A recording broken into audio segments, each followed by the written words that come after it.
for making this story more exciting, I'm not going to tell you which part of this was actually the classified part until the end. And then I'll also tell you what I think was really going on and what they're trying to cover up, because I don't think it's obviously what's written on the paperwork.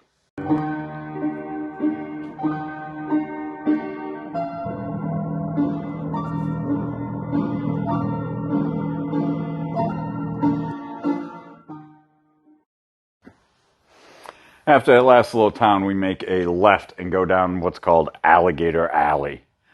If you ever get a chance to ride down that road, it's really, to this day, still kind of neat to see, because it goes through the Everglades and there's trees and birds and stuff. Well, now there is. Then there wasn't. Everything's kind of fucked up. You know, all the trees look like someone came through with a giant hedge trimmer and trimmed everything 16 feet off the ground. Nothing else was above 16 feet. It looked like giant laser cut. It is fucking weird to see. And then there's just greenage everywhere and birds everywhere, and you know, dead birds, not live shit. Nothing is alive or moving much. So we get down there, but now it's nighttime, because again, this convoy is moving extremely slow. At this point down Alligator Alley, there's a reason for them moving slow. They have to stop and clear the fucking road. Luckily, we're all Seabees, and so you would think they would just use like bulldozers and stuff, but no. Instead, they use chainsaws and people. The easiest way to clear roads, chainsaws and people, chainsaws and people. And then they got someone else sharpening the chainsaws, and as we're going driving from, you know, stop to stop, but we're moving painfully slow at maybe 10, 15 miles an hour, if that on average, because it's stop and wait and move. So it's nighttime, and they pull over into this rest area. And I say that because we didn't know really where we pulled over and stopped, and no one tells us shit. If you're not an officer, you're a mushroom. They keep you in the dark, and they feed you a bunch of shit. Well, we pull over in this rest area thing, and some of the people are just passed out tired from chainsawing all day. We're wide awake. I've been sleeping on the bus for the past 3 days. I'm bored. We notice out in the distance there's a couple little bonfires going. And someone goes, well, yeah, we're actually on Indian reservation. And we see that there's a few bonfires. And then since we parked, there's more bonfires. And then they just start lighting up all over bonfires. And then I guess someone from the tribe comes and talks to the officers. And the officers tell them that we're just resting for the night and moving on and clearing the highway. And the tribe tells them that that's fine. And if you're here past noon tomorrow, it's war and blah, blah, blah, because they took it very hostile. They realize that there's, you know, how many ever vehicles, hundreds of military vehicles and troops. It looks like a fucking invasion had just shown up on their reservation. And these are proud people that have never been conquered. So, of course, they're ready to go to war instantly.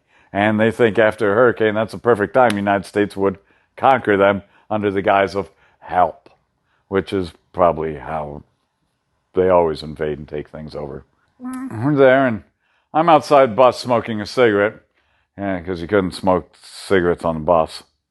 And there's a ditch in the parking lot, and I just go flick my cigarette in there, and I think to myself, wow, wouldn't it be neat if I flick my cigarette in there and an alligator jumps up and gets it? You know, I mean, I've never seen an alligator before at this point in my life.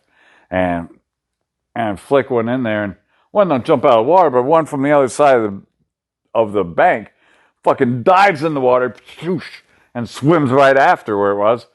I'm like, oh, that's pretty cool. So I went and woke up Tex. Tex, come on, come here. Give me your MRE. And he was like, what? You know, MRE is a meal ready to eat. It's in a package. Most of it's pretty disgusting, but it's full of calories. Grab your MRE.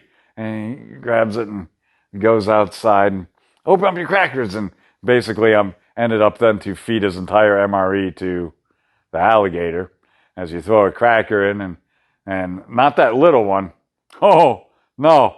He quickly was replaced because suddenly, oh, as a giant fucking alligator, I don't know, 12, 16 feet long, ate the cracker that was there that we threw in for the little alligator. Well, now by this point, we done woke up everyone else that's on the bus and around us as we're all hooting and hollering at this giant alligator and feeding it crackers and ham with eggs, MRE. No one fucking likes that. And that was absolutely disgusting. And just anything else that we could throw in there. An alligator will eat a hot sauce bottle too, if it thinks it's food. It'll also eat the little package of napkins, because they threw that in and it ate that too and swallowed it. Plus, I'm sure it probably didn't do it no good. And all the other food too. And their own snacks and everything else, feeding this alligator. Probably made the alligator sick. Just the amount of food and human food they gave it. And I mean, realizing this alligator is like 12 feet tall, long or so at least. And it's in a ditch that's maybe 14 feet wide and 4 feet deep. And we're standing right at the top of the ditch. So we're all extremely too close to this alligator because, I don't know, I assume they can jump like crocodiles. And I've seen them lunge out of the water and grab like gazelle's head and pull it in. Yeah, he could have snatched any one of us as we're all standing there feeding it and fucking with it. And then some of the guys had to see how close they get. One of them wants to be like fucking Steve Irwin and put their thumb up its butthole or something. I don't know. That's where I'm just like, I'm out here. I don't want to be part of this no more. And left.